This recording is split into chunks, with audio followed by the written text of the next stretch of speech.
Seharian ini saya menyampaikan satu khotbah tapi dibagi jadi 5. Kalau Anda hanya dengar salah 1, salah 2, salah 3, sayang ya kan? Saya percaya setiap ibadah, setiap kebaktian, apalagi kalau gembala sendiri, baik itu Pastor Fuji atau in-house pastors, dan juga saya kalau berkhotbah di antara Anda, dengarkan kelima-limanya. Setiap hari dicicil, pelan-pelan instalasi minggu ini pasti kelar. Inilah khotbah saya seharian, karena tahun depan saya mempersiapkan khotbah yang bukan sekedar palungan, tapi mempersiapkan Anda fully untuk tahun depan. Saya ambil momentum seperti ini, khotbah Natal, untuk mempersiapkan kita apa yang ada di hadapan. Tahun 2023 yang saya dapatkan dalam doa sebagai gembala sidang adalah menjadi tahun menabur doa dan menuai sukacita. Kelima khotbah ini sudah 2 dijalani. Sekarang kita masuk ke ibadah berikutnya, yaitu doa dalam ancaman dan menuai jarahan musuh. Khotbah-khotbah ini juga berfungsi sebagai nubuatan, bahwa kita akan melihat kemenangan. Siapa yang mau mengalami kemenangan Tuhan, katakan amin. Praise the Lord. Mari kita buka sama-sama di 2 Tawarik pasal 20. 2 Tawarik 20 ayat 1 sampai ayat 13. Ini cerita pemerintahan Yosafat, kemenangan atas Moab dan Amon. Saya bacakan ayat pertama. Setelah itu Bani Moab dan Bani Amon datang berperang melawan Yosafat bersama-sama sepasukan orang Meunim. Datanglah orang memberitahukan Yosafat, suatu laskar yang besar datang dari seberang laut Asin, dari Edom menyerang tuanku. Sekarang mereka di Hazezon Tamar, yakni En-Gedi.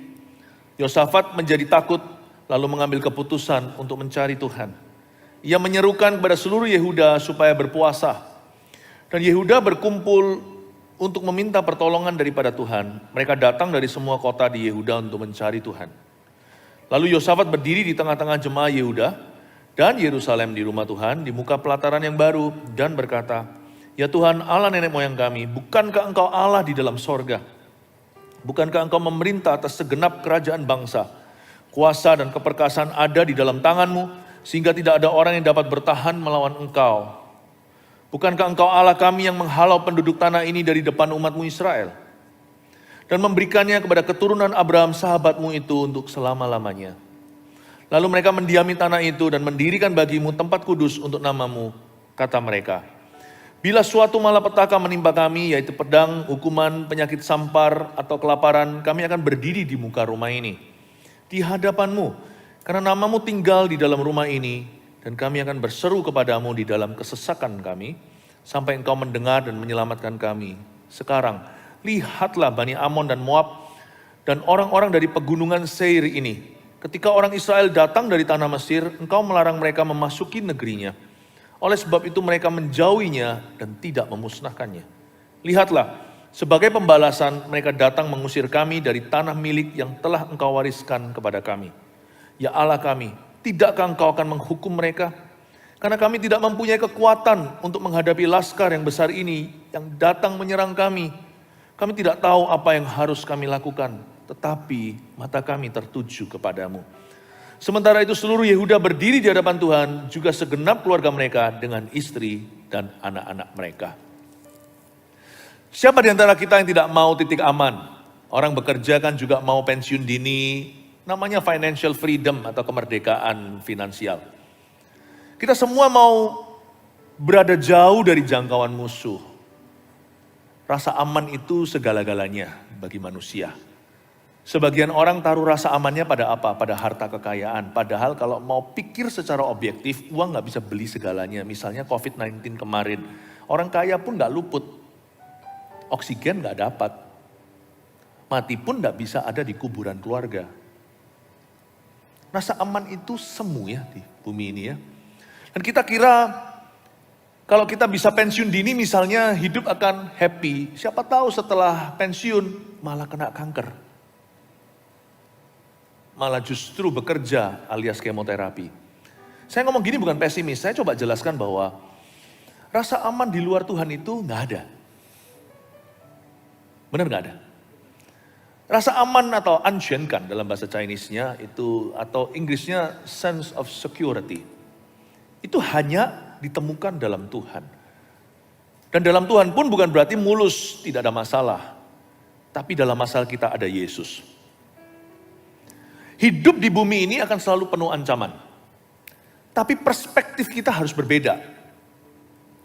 Tahun depan juga sama, saya ulang-ulang di 2 ibadah sebelumnya. Janganlah kita superstisi tahun depan apa segalanya.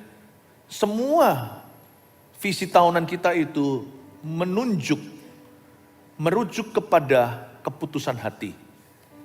Apapun terjadi tahun depan kita menabur iman, menabur kasih, menabur doa. Doa adalah aktivitas kerajaan sorga, aktivitas kerajaan Allah yang tidak boleh diabaikan. Tahun depan kita nggak boleh hanya bangun pekerjaan kita. Kita juga harus bangun hidup doa kita. Jangan jadi orang Kristen yang sembarangan. Saya sih nggak terlalu khawatir sih karena spiritnya gereja ini sehat.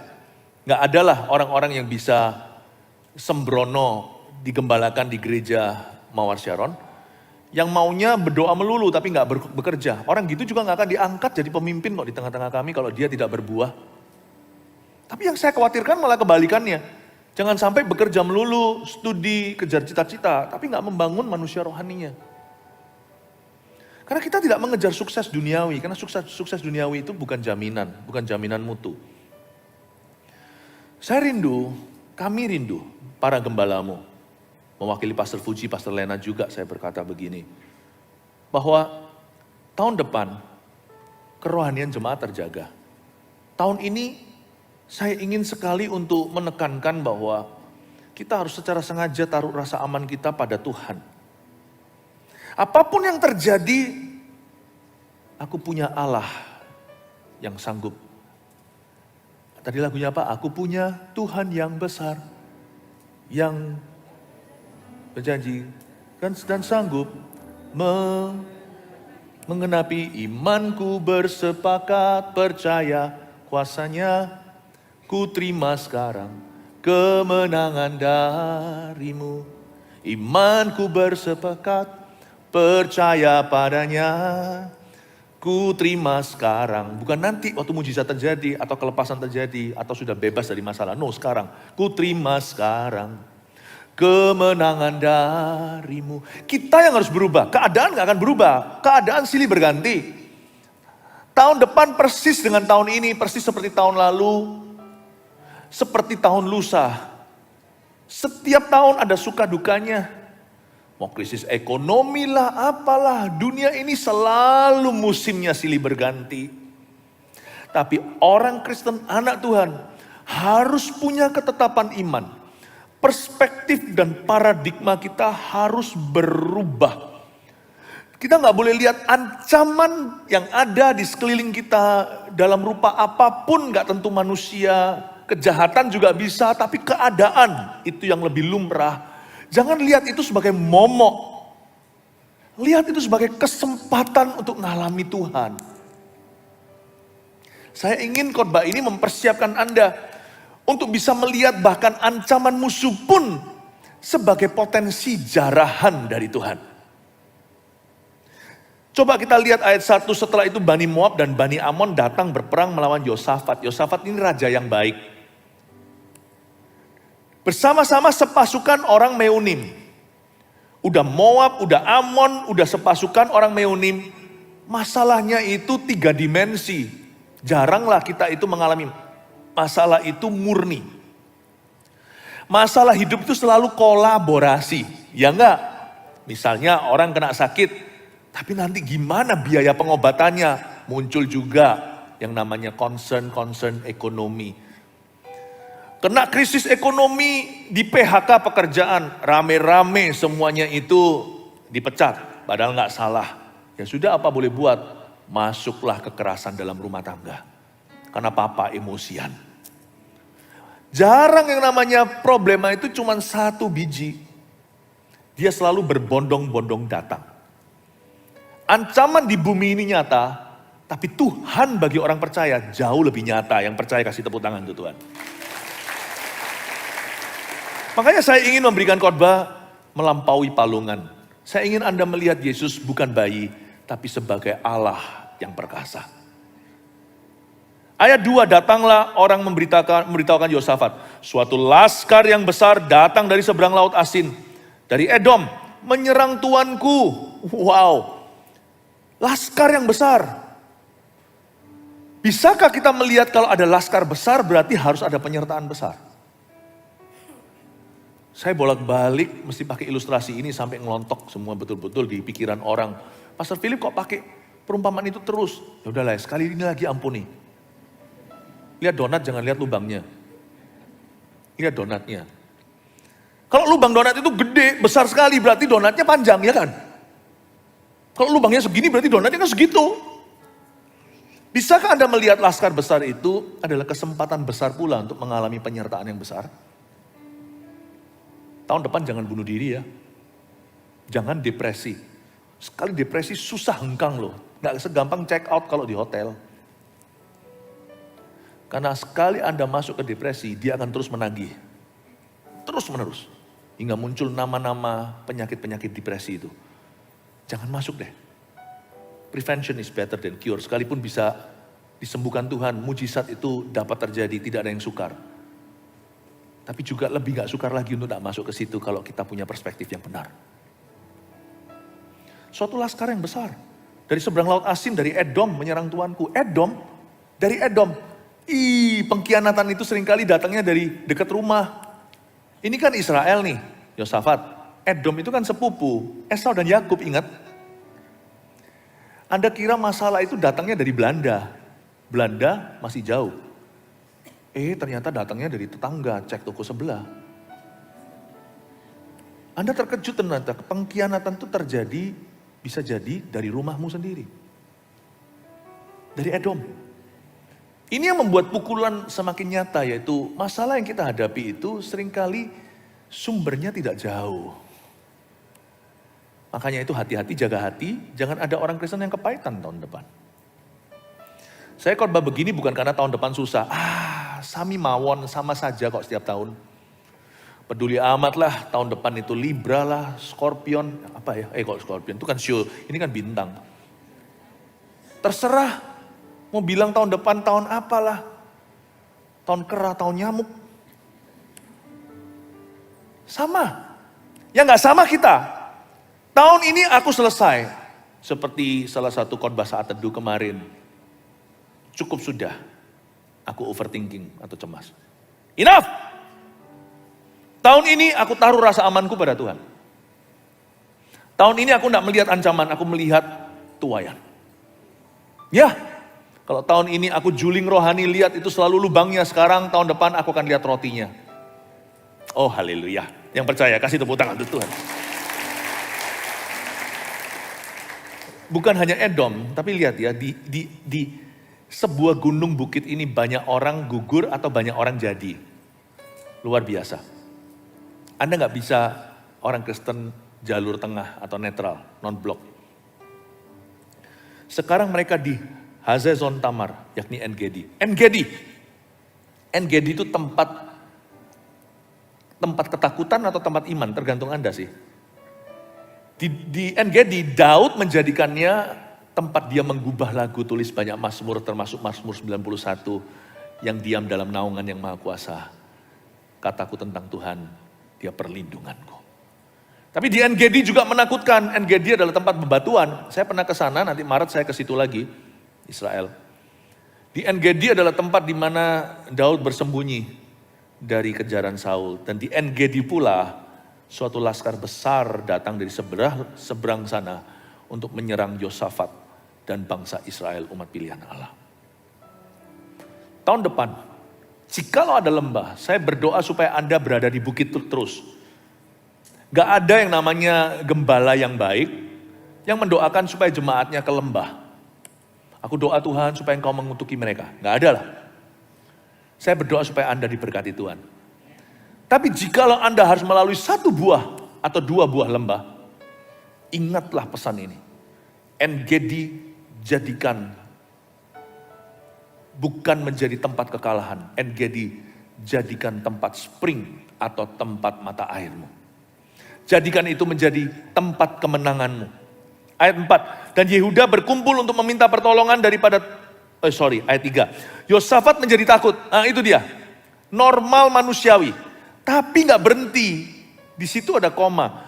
Yosafat menjadi takut. Lalu, bedanya Kristen kalah dan Kristen menang itu di kata lalu. Kalau Kristen menang, Kristen kalah, rohani atau enggak sama. Kita ini manusia, daging dan darah. Yosafat menjadi takut, Philip menjadi takut, Fuji menjadi takut, Lena menjadi takut, Robby menjadi takut, siapa lagi di sini namanya, Bobby menjadi takut. Taruh namamu, manusiawi. Tapi yang membedakan menang kalah nanti adalah ini. Yosafat menjadi takut, lalu, then what? How do you handle your fear next year? Gimana kita mengatasi, menanggulangi rasa takut? Rasa takut kita itu sebagian tidak masuk akal. Paranoid, rasa takut kita sebagian itu tidak terbukti, tidak teruji, dan berlebihan. Tapi nggak semua rasa takut kita itu nggak semua rasa takut kita itu subjektif. Ada rasa takut kita itu yang nyata. Pokoknya, kita harus hari ini mengambil keputusan hati bagaimana caranya menanggulangi roh takut yang datang menerpa.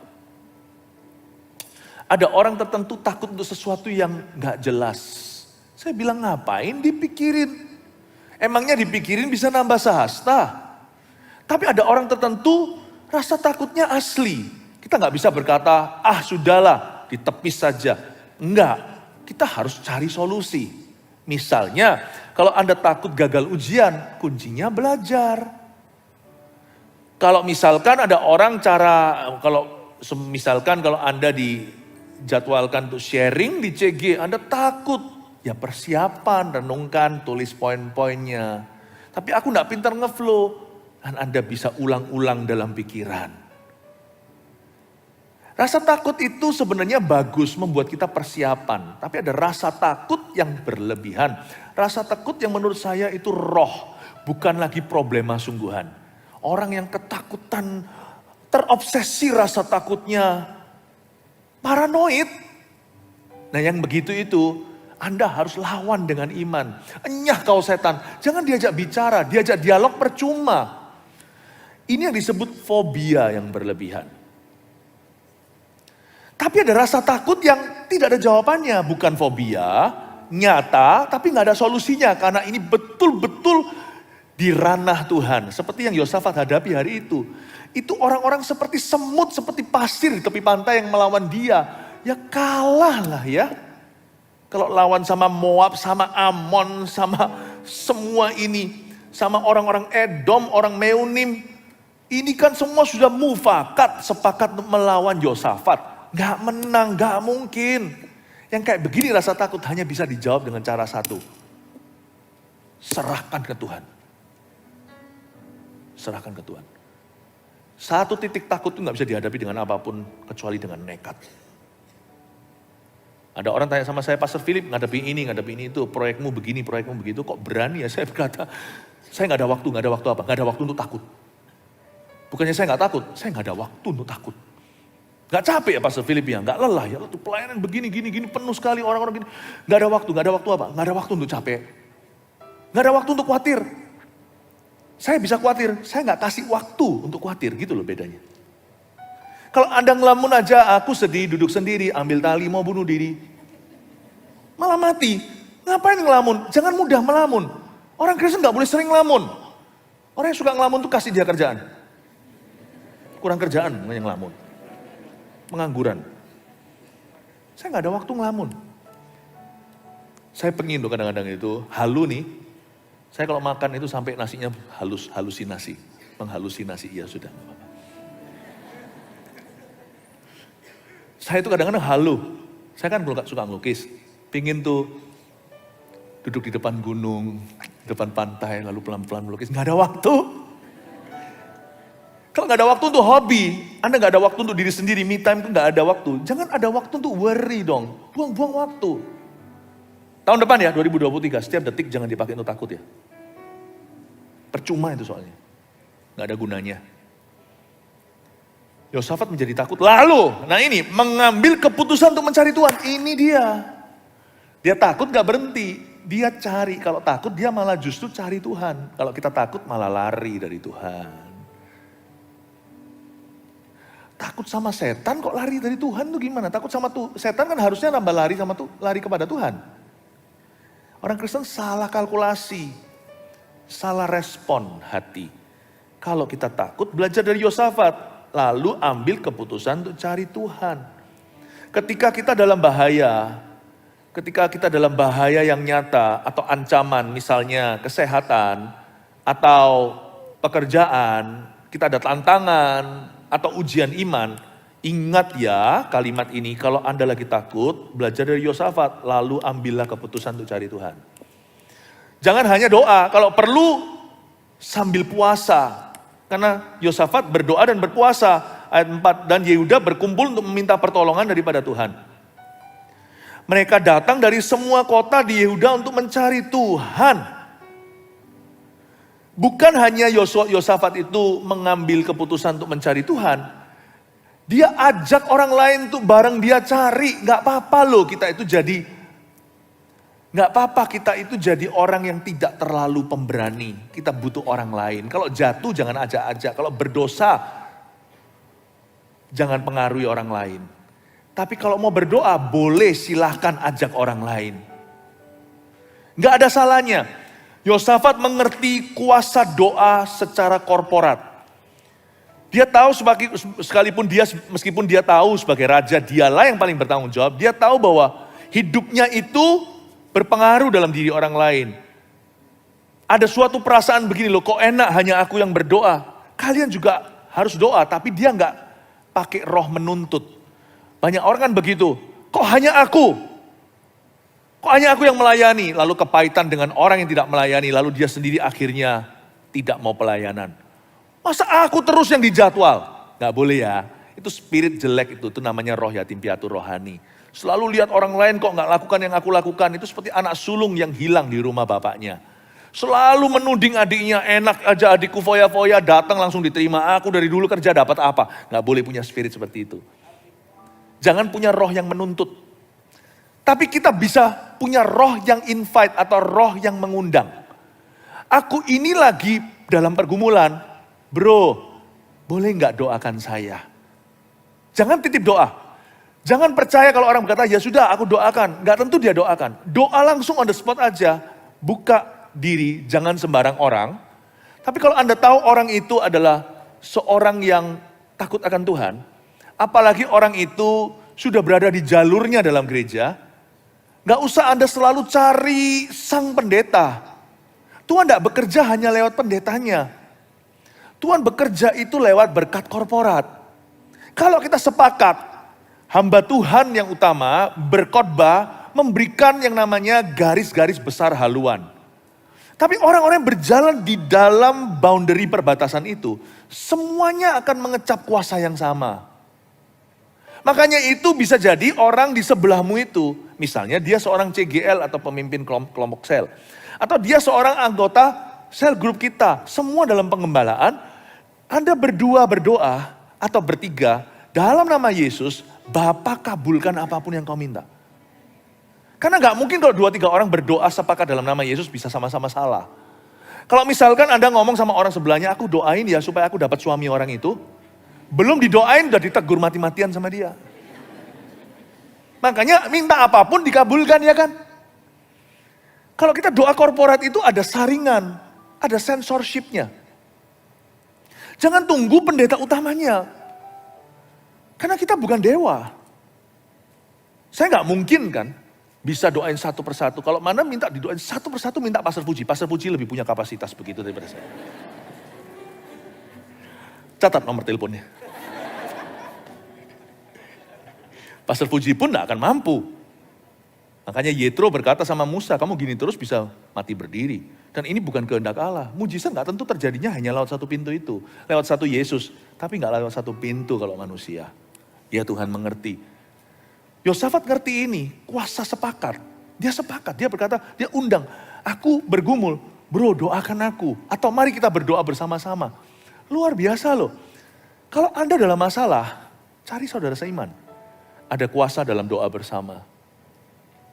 Dan saya rasa ada orang-orang tertentu, bukan orang tertentu, banyak kok. Banyak orang Kristen yang bersih hatinya, yang sungguh-sungguh murni hatinya. Yang ingin melayani, itu dengan senang hati kok akan mendoakan Anda. Dan itu ada kuasa mujizat di sana. Ada kuasa mujizat dalam sepakat. Sebab ketika Anda dikelilingi dengan orang-orang benar, Anda gak akan merasakan ancamannya. Anda akan mulai melihat potensi Anda. Amin Bapak Ibu Saudara.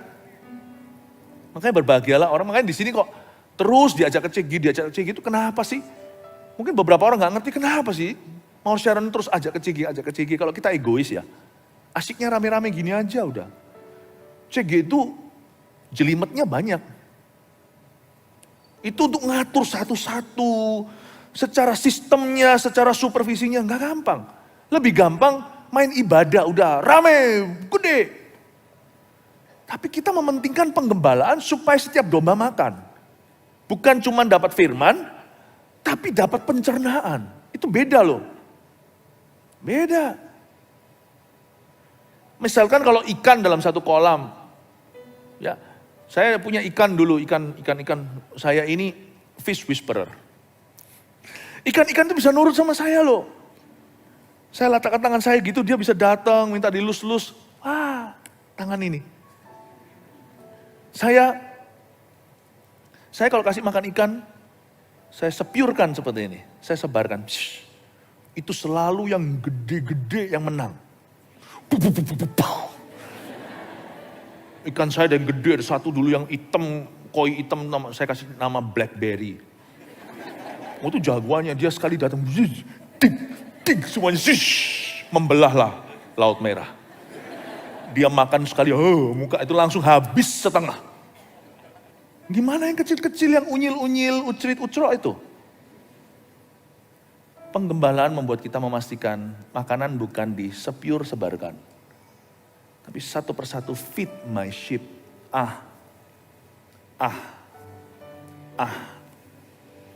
Seperti anak dibeber seperti ini, dibariskan gini, satu-satu buka mulut. San. Dapat sayur sekarang, dapat proteinnya. Lalu terakhir nanti kasih buahnya. Seimbang rata gizinya. Terakhir sudah gak ada, tinggal lap-lap sendoknya. Ribet, but worth it. Karena kita punya goal di gereja ini adalah feeding God's sheep. Bukan spreading food. Semoga Anda nangkep ini. Kenapa sih aku harus jadi CGL segalanya itu? We need more spoons. Tidak ada orang pengangguran. Semua harus jadi sendok dan garpu Tuhan. Saya bersyukur, kalau Anda bangga, gereja Anda begini, kasih tepuk tangan dong untuk Tuhan. Doa korporat itu sangat besar kuasanya. Tempat sepakat adalah tempat berkat. Dan dia mengajak umatnya, Yosafat. Yosafat ini bijaksana. Ayo semua berdoa. Supaya kenapa? Kalau dia dilawan dengan laskar besar, sekalipun mereka kalah besar, tapi besarlah orang yang bisa sepakat dengan saudara seiman. Aku gak bisa hadapi ini dengan urapan pribadi, aku harus hadapi ini dengan urapan umatnya. Puji Tuhan, syukur bagi Tuhan. Lalu ayat 6, coba kita lihat bagaimana, mulai ayat 5, gimana Yosafat berdoa ya, kita pelajari. Waktu dia kalap, waktu dia panik, dia fokus apa supaya Anda tidak salah konsentrasinya. Doa itu bukan hanya cuap-cuap, doa itu kontennya. Dan kalau kontennya memang sungguh-sungguh berarti, nggak mungkin doa itu bisik-bisik, pasti berseru. Piala dunia nih malam ini. Pegang mana? Siapapun yang kau pegang, nggak ada satupun dari tim-tim itu pernah mengalahkan Indonesia.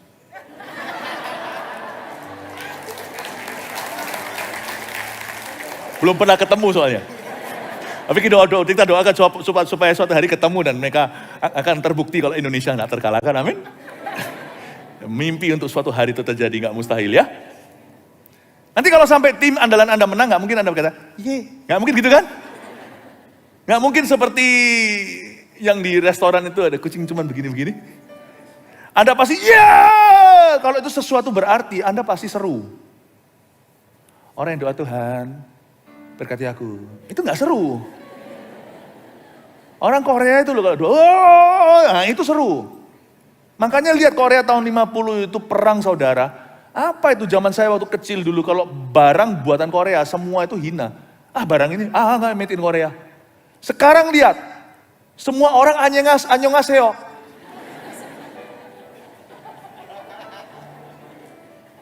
Bukan karena apa? Anda lihat Korea diberkati meskipun sekarang banyak generasi muda murtad. Kalau Anda lihat itu generasi papa mamanya yang berdoa, Juya, Juya, Juya, Hanim, gitu, doanya gitu. Yang harus dicontoh itu bukan drakornya. Drakor itu cuma kecipratan berkat lalu murtad. Kalau mau dicontoh itu roh doanya yang membuat Korea itu terangkat secara nasional, itu diangkat sama Tuhan. Produk-produknya ininya akhirnya ke entertainment, lalu dari situlah jalannya buyar. Sebenarnya kalau Anda lihat, mereka itu doanya itu luar biasa. Jangan doa biasa tahun depan. Kalau nabur doa itu dengan mencucur air mata, itu sampai doa bukan nangis-nangis. Itu doa sampai keringatan juga. Kalau keringat Anda turun dari kepala kan kena mata, juga jadi air mata kan. Dicontoh itu jangan dicontoh itunya. Contoh itu contoh roh doa yang mengangkat bangsa itu. Kalau kita nggak bisa lihat itu, kita salah. Mereka itu doanya seru. Kita harus berdoa sungguh-sungguh. Tahun depan jangan doa salah-salan. Sepakatlah. Lihatlah janji Tuhan. Jarahan musuh itu ada. Sebab setiap senjata ditempa melawanmu tidak akan berhasil, itu it's true. Yesaya 54 itu. Suatu laskar yang besar datang dari sebelah laut asin. Tapi justru itu menjadi peluru keberhasilan. Saya jadi ingat Yesaya 54. Yesaya 54 ini betul-betul dihidupi oleh Yosafat. Saya lihat itu terdemonstrasikan lewat kejadian ini. Apabila ada orang menyerbumu, itu bukan dari aku, kata Tuhan. Siapapun yang menyerbumu, dia akan rebah melawanmu. Setiap senjata ditempa melawanmu tidak akan berhasil setiap ancaman. Coba saya coba saya jelaskan dalam bahasa sehari-hari. Bukan hanya setiap senjata ditempa melawan kita nggak akan berhasil, tapi setiap senjata ditempa melawan kita justru jadi peluru keberhasilan kita. Jadi kalau iblis melemparimu dengan panah api, kan ada namanya panah api si jahat dalam surat Paulus. Kalau panah api iblis itu dipanahkan 10, ya Anda dapat skor 10. Kalau Anda memakai perlengkapan senjata rohani, Anda dapat 10 panah nganggur.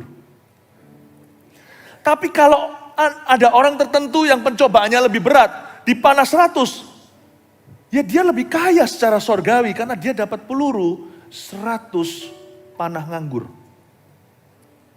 Kemungkinan besar orang-orang yang imannya kuat itu pencobaannya kuat soalnya. Janganlah Anda iri melihat kalau andai kata aku kuat seperti dia, pasti aku bisa. Salah. Orang-orang ini melalui lembahmu dan mereka lulus. Makanya mereka itu kuat bersama dengan Yesus. Setiap senjata yang ditempa melawanmu, yang dipanahkan kepada Anda, itu jadi peluru keberhasilanmu. Cara Allah bekerja kadang-kadang dengan mengizinkan musuh menyerangmu. Bukan karena Tuhan itu jahat. Tapi karena Tuhan percaya kepadamu dan Tuhan itu sanggup memberimu kemenangan.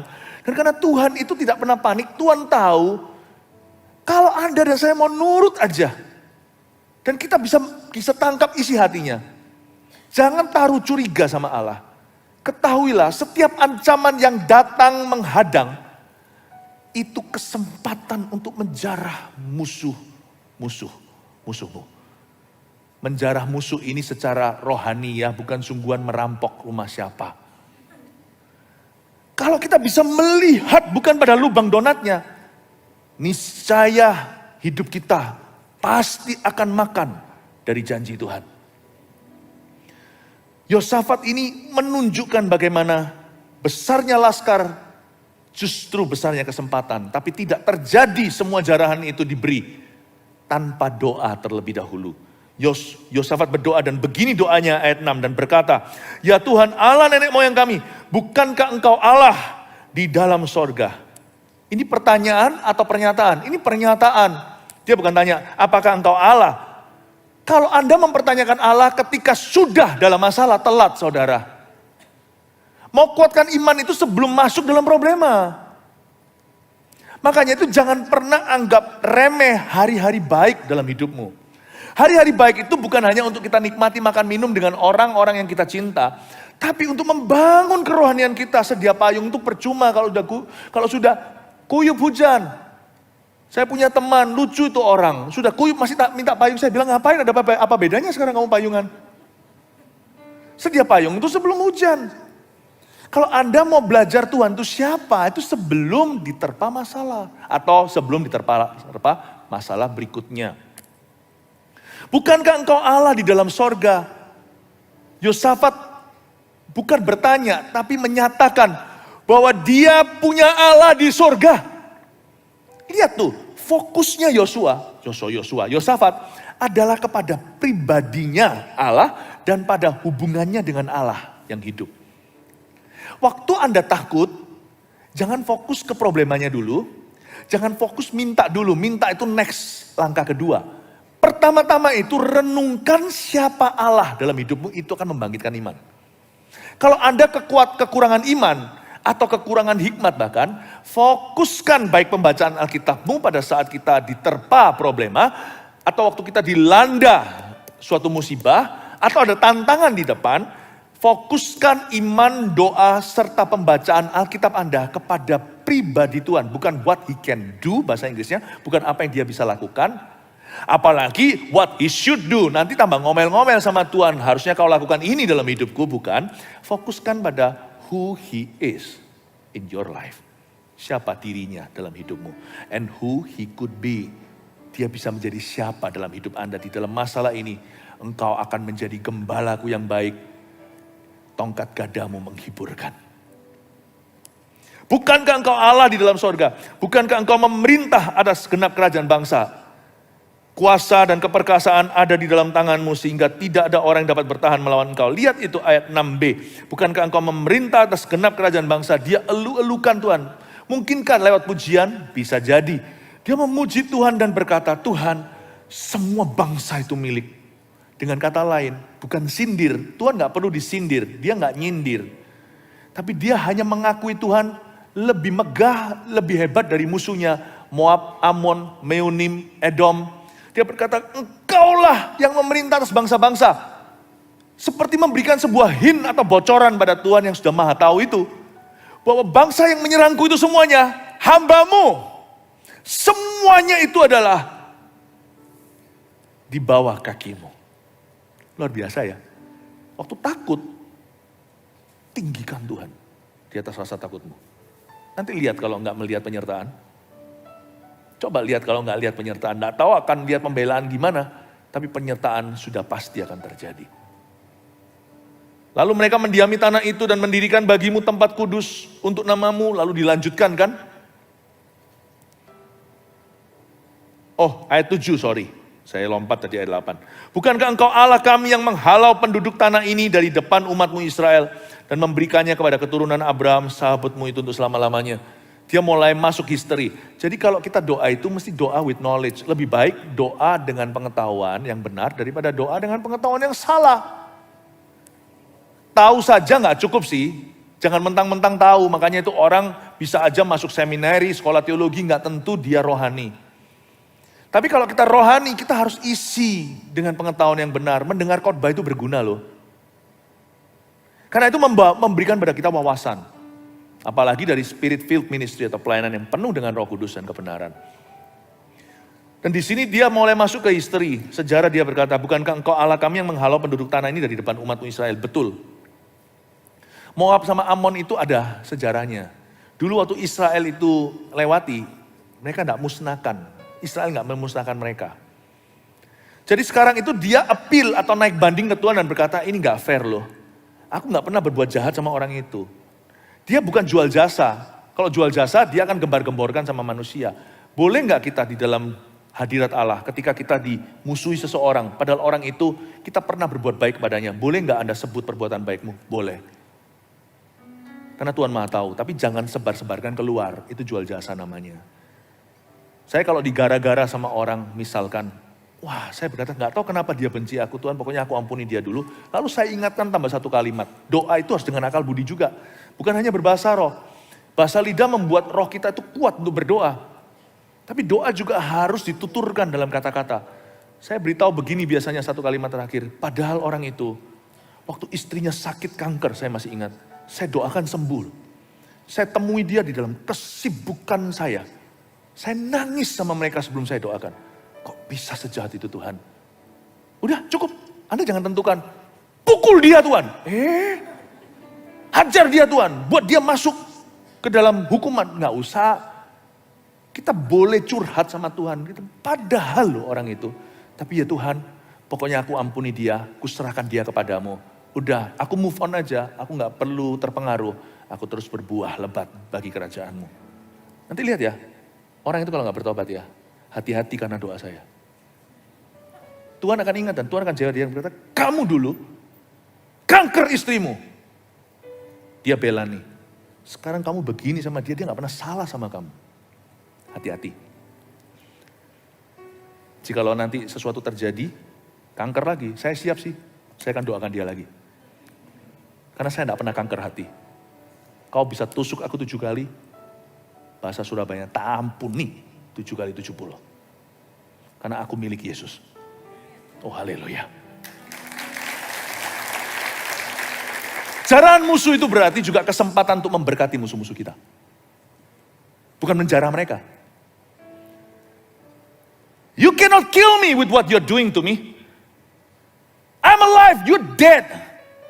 Kamu mati makanya kamu melakukan semua perkara-perkara zombie itu. Aku hidup. Hidup di negeri orang-orang hidup dengan Allahku yang hidup. Anytime, I will forgive you again. Aku akan ampuni kamu lagi. Anytime, I'm here to pray for you. Percayalah ujungnya, bukan kamu yang kuburkan saya. Mungkin besar saya akan kuburkan kamu suatu hari nanti. Long live. Biarkan hidup dengan kuat seterusnya. Selama yang Tuhan kehendaki orang-orang yang menuruti kehendaknya. Kita bukanlah bangsa yang dijarah. Kita bangsa yang meminjamkan, bangsa yang memberi, bangsa yang memberkati. Saya berdoa, Anda semua tidak akan tunduk pada ancaman whatever dalam hidupmu. Menjadi lebih dari pemenangan itu praktis sekali dalam kehidupan ini. Dan kita belajar dari Yosafat, dia fokus dan beritahu Tuhan, meskipun gak fair, aku serahkan kepadamu. Lalu lihat ayat 8, lalu mereka mendiami tanah itu, ya kan? Mereka dulu mendirikan bagimu tempat kudus namamu, kata mereka. Bila suatu malapetaka menimpa kami, yaitu pedang, hukuman, penyakit sampar atau kelaparan, kami akan berdiri di muka rumah ini, di hadapanmu, karena namamu tinggal di dalam rumah ini. Dan kami akan berseru kepadamu di dalam kesesakan kami, sampai engkau mendengar dan menyelamatkan kami. Sekarang lihatlah Bani Amon dan Moab. Aduh, kalau sudah sampai ayat 10 ini, takutlah hai keturunan Lot. Be afraid when the righteous open their mouths. Waktu orang benar buka mulut, sekarang lihatlah Bani Amon dan Moab. Hati-hati. Dan orang-orang dari pegunungan Seir ini, ketika orang Israel datang dari tanah Mesir, engkau melarang mereka memasuki negerinya. Kami tidak pernah menyalahi dia. Oleh sebab itu mereka menjauhinya dan tidak memusnahkannya.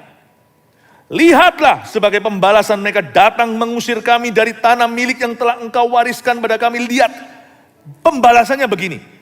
Apakah Yosafat minta pembalasan Allah waktu dia dalam ancaman? Bedakan. Yesus waktu diancam, Alkitab mengatakan dia tidak mengeluh. Tidak ada satu kata sumpah serapah muncul dari mulutnya. Dia keluh seperti domba yang dibawa ke sembelihan. Waktu dalam ancaman, jangan mengancam. Tapi Anda bisa katakan pada Tuhan, sumber kekuatan. Lihatlah sebagai pembalasan mereka datang mengusir kami dari tanah milik yang telah engkau wariskan kepada kami. Ya Allah kami, lihat ya. Saya ajak Anda untuk investigasi. Apakah ada sekali Yosafat minta pembalasan? Dia hanya cerita sama Tuhan. Israel tuh gak pernah salahi loh Moab Amon ini.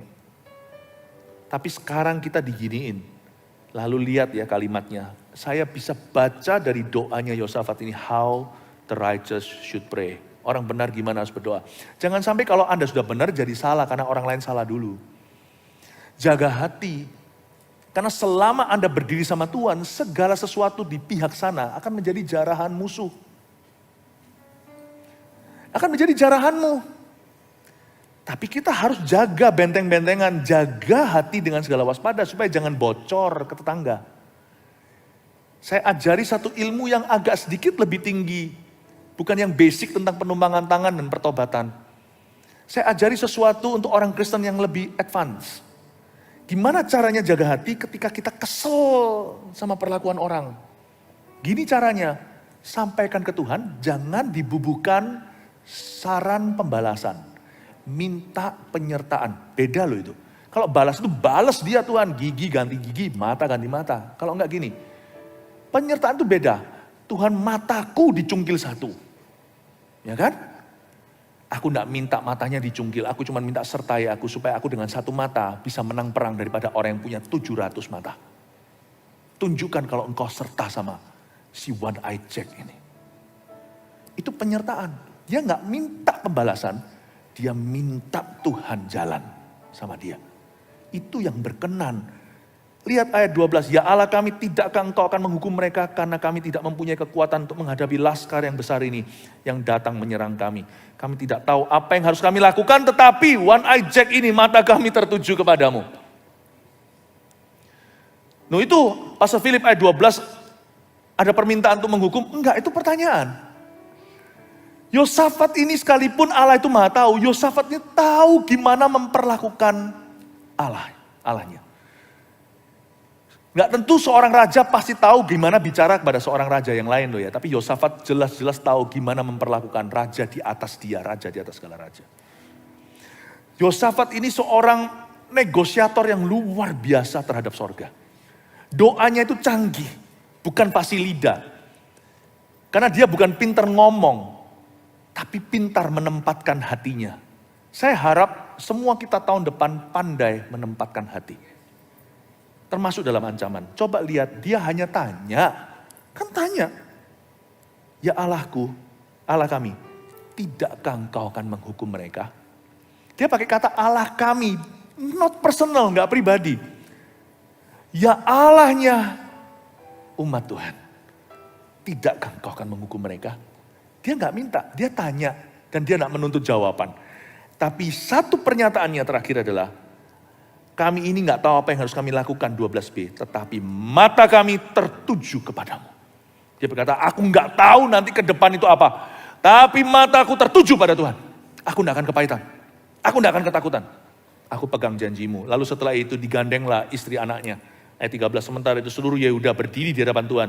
Juga segenap keluarga mereka dengan istri dan anak-anak mereka. Lalu digandeng, ayo sudah gak ada urusannya. Musuh bukan urusan kita. Ayo kita berlutut. As for me and my house, aku dan keluargaku, kami akan berdoa dan mencari Tuhan. Kembali lagi ke korporat, kembali lagi ke doa bersama. Saya kasih rangkumannya. Karena banyak sekali untuk yang Anda terima. Saya harap setiap khotbah saya tadi tiap kalimat jadi remah yang berbeda-beda buat setiap orang. Tapi ini, berikut ini summary atau rangkuman pewahyuan yang kita terima. Doa dalam ancaman dan menuai jarahan musuh. 1, waktu takut, carilah Tuhan bersama-sama dalam doa dan puasa. Nah kalau sampai ada orang yang ketakutan, takut apalah. Ingat ya, ini bukan saran, ini perintah. Carilah Tuhan, jangan sendirian. Gak apa-apa loh, jangan merasa gagal kalau Anda minta tolong sama orang. Saya rasa itu lumrah dan Allah pun maha pengertian. Kalau sampai kita minta tolong sama saudara seiman. Asal jangan pergi ke gossiper, ke hater. Kalau Anda ada masalah, hati Anda agak salah, jangan pergi ke alamat yang salah pula. Besi menajamkan besi, orang salah saling menyesatkan sesamanya yang salah. Justru kalau Anda kepahitan, carilah orang yang kemanisan. Justru kalau Anda lemah, cari yang kuat. Kok lemah saling melemahkan itu gimana? Jadi carilah Tuhan, munculkan. Bersama-sama dalam doa dan puasa, doa aja gak mempan, puasa sekalian. Kalau bisa sama keluarga, gak apa-apa loh buka mulut dan berkata, ayo sama istrinya atau sama suaminya, ayo kita doa sama-sama. Atau sama anak-anaknya diajak doa. Papa mama ada masalah tapi kalian gak perlu tahu. Mungkin kalian terlalu kecil gak perlu tahu. Tapi ayo kita doa sama-sama. Oh nangis itu. Anak-anak mungkin gak tahu. Gak perlu tahu juga. Apa yang mereka perlu tahu tolong pikirkan. Apa yang baik untuk mereka. Mungkin bisa sama-sama. Mungkin anaknya bisa berdoa. Saya pernah melihat. Oh kami sendiri waktu pernah ngalami masalah-masalah namanya. Semua orang sama. Pendeta juga sama. Anak-anak ikut doa.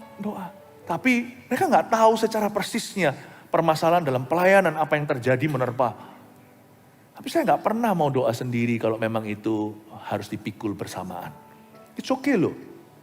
Ayo, ibadah satu tadi saya ajarkan bawa atmosfer ke rumah. Bangun mesbah doanya. Orang tua, papa mama, anak-anak, suami istri harus jadi mitra doa. Tahun 2023, doa sama-sama, puasa sama-sama. Puji Tuhan nanti tahun depan bulan Januari kita sebagai gereja Mawar Sharon, kita akan puasa 21 hari bersamaan. Ya, ayo puasa yuk.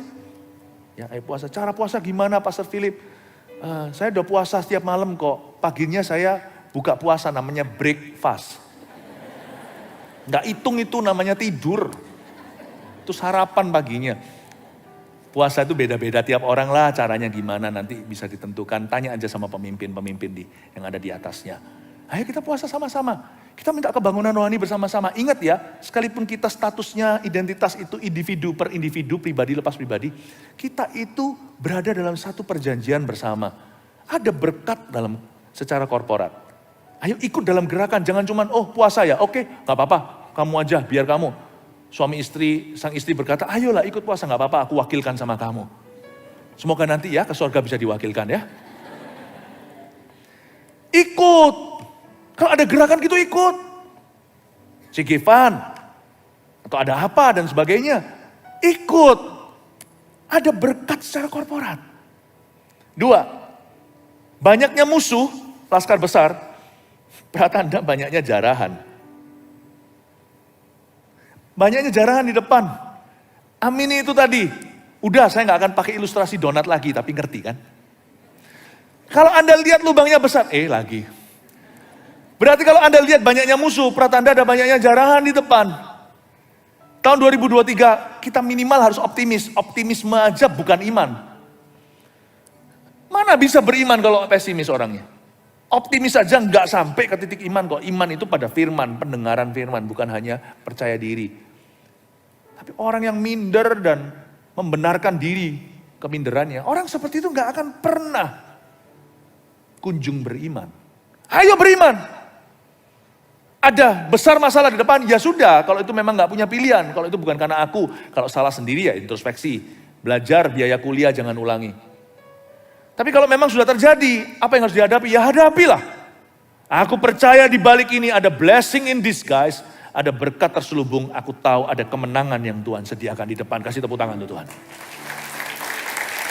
3. Fokuskan doa. Kalau lagi dalam ancaman nih ya, doa dalam ancaman kan. Fokuskan doa kepada sifat dan perbuatan Tuhan. Pada sifatnya Tuhan, pribadinya dan perbuatan. Instead of, aku gak bisa atau aku mampu. Fokuskan ke Tuhan, bukankah engkau yang menghalau bla bla bla. Bukankah engkau yang memerintah. Lihat doanya Yosafat. Ketika dia dalam ancaman dan tekanan, dia doanya itu mengeluhkan perbuatannya Tuhan. Kalau saya menghadapi orang sakit harus saya doakan. Saya selalu ingatkan, saya nggak tanya diri sendiri apakah saya cukup urapan. Banyak orang kan di situ pancingan dan jebakan. Gimana? Saya kembali referensi. Footnote saya itu, catatan di bawah buku, itu selalu kembali ke Kalvari. Saya selalu ingatkan bahwa bukan saya, Yesus yang akan sembuhkan orang ini. Sembuh nggak sembuh, pokoknya tugas saya hanya percaya.